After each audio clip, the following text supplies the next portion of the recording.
Special provision for computing PGBP on presumptive basis. Now what happens sometimes is that there are small businesses, okay, which do not afford or which cannot afford actually to do detailed compliances. What do I mean by this? Now if you are an assessee, okay, you have income under the head profits and gains of business and profession, then you are supposed to be preparing your books of accounts, getting your tax audit and all those things done, right? Depending on how much turnover you have. Now to ensure that you do not get into litigation with these people and therefore the cost of compliance does not go up, section 44 AD, okay, provides that any business, okay, except the business of, just give me a second, I'll increase the bandwidth for this, except business of plying, hiring or leasing of goods carriage referred to in section 44 AE. We'll just go to see what is 44 AE in the next slide, right? But what the section says is that if you are engaged in any business except for this business referred to in 44 AE, then you can opt for the provision of section 44 AD. So if you were to look at, there are two kinds of businesses, one which are referred to in 44 AE and the one which are others. For the one which is covered in 44 AE, you go and get yourself taxed under this section. For other businesses, you have 44 AD. Again, as I said, it's an optional thing for the assessee to go and opt for 44 AD. It's not compulsory, right? But what are the conditions before you can go and actually opt for 44 AD? The first condition is that the gross receipt does not exceed rupees 60 lakh, right? So if your income is, let's say for example 61 lakh, you cannot opt for these beneficial provision. Second is eligible assessee, or who are the person who can go and opt for this provision. It's not that every person can go and opt for beneficial provision of section 44 AD. So who are the eligible assessees? Individual, HUF, partnership firm. The three of them can go and opt to be governed by the provision of section 44 AD, but excludes LLP, which does, okay, so LLPs cannot opt for section 44 AD, and even for individual HUN and partnership firm, only those which do not claim deduction under section 10A, 10AA, 10B, 10BA or deduction under any provision of chapter 6A under the heading C. So what it says is individual, HUF and partnership firm can claim deduction or opt for 44 AD. LLP cannot opt for 44 AD, right?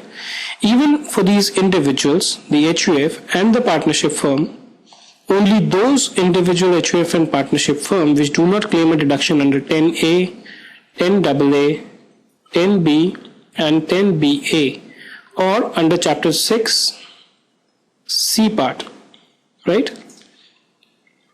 It's only those individuals, HUF and partnership firm, who do not claim deduction under this section that they can go and opt for section 44 AD.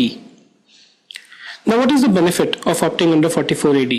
Once you opt for 44 AD, then instead of the regular procedure is what? You prepare your profit and loss account, you put in income, you put in expenses, right? You compute your income, okay? This income goes to the tax officer who assesses it. There are disputes and there are resolutions, right?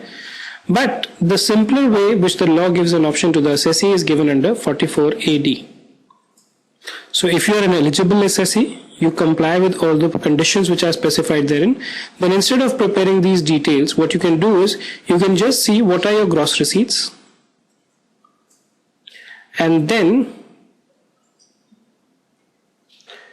treat deemed income as 8% of the gross receipts paid or payable to an assessee or a higher amount as per the discretion of the assessee, right? So let's say for example your receipts are 50 lakh. You can just go and say I want to be governed by 44 AD, right? And therefore I want to offer 8% as the income 8% of 50 lakh gives you 4 lakh. So you will say, okay, 4 lakh is my income. You can calculate the tax on this 4 lakh, right? But once you assume that 4 lakh is the deemed income, okay, then there are certain consequences, right? But even before that, one other option that you have is you can disclose a higher income if you want. So if you want to say no 8%, but I want to offer income at 9%, then you can say, okay, I have an income of 4,50,000. You must be wondering, why would someone offer a higher rate of income? The reason is that, you come to know about some things like unexplained investments and all those things.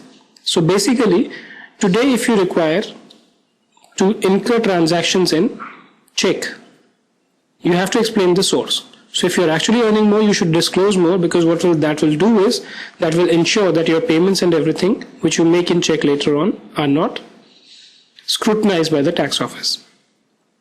But what is the impact of this deemed income? The impact is that the deductions under section 30 to 38, these deductions we have discussed in the previous videos, are deemed to have been allowed. Which means what?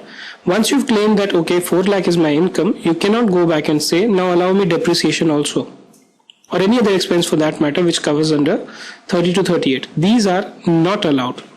These are deemed to have been allowed. So what is assumed is that if, let's say for example, your income is 50 lakh, okay, you are offering a tax of 4 lakh, which means you are saying your expenses are 46 lakh. What the law assumes is that these 46 lakh actually include all the expenses which were supposed to be allowed under section 30 to 38. However, one interesting thing is that salary and interest paid to a partner, okay, under section 40B shall be allowed additionally.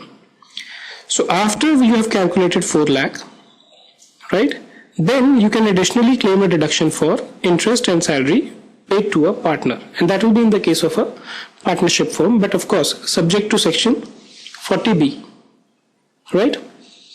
The third thing is that the written down value of the assets shall be computed assuming depreciation has been allowed. Again, logical. So that 46 lakh of difference that we spoke about between the income and the gross receipts, it is assumed that that number includes depreciation also.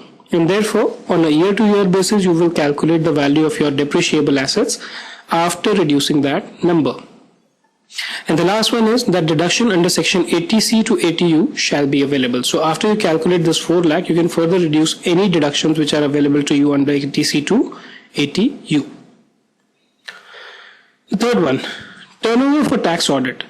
Turnover for tax audit under section 44AB shall not be considered where the assessee opts for this section. What this means is, let's say you have two businesses A and B having a turnover of 50 lakh and 30 lakh.